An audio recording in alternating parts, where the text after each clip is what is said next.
Welcome viewer, I am Murugan S. This video tutorial describes Windows 10 lock screen keeps changing fix. First method is click Start, Settings, click Personalization. Click Lock Screen, select Background to Picture or Slideshow.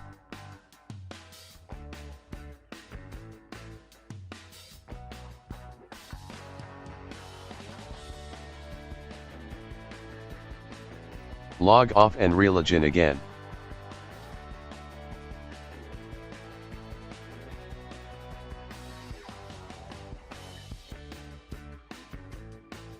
Click Start, Settings, click Personalization, click Lock Screen. Change to Windows Spotlight.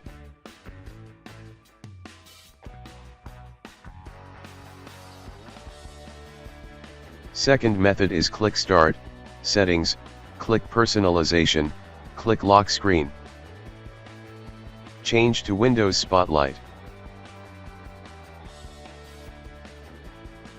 Right-click Start button, click Windows PowerShell Admin.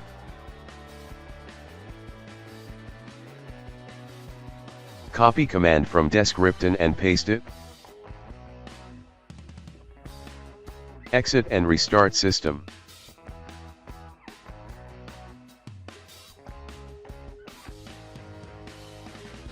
I hope this video tutorial helps to you. Please like, share and don't forget to subscribe my channel. Thank you very much. See you next video.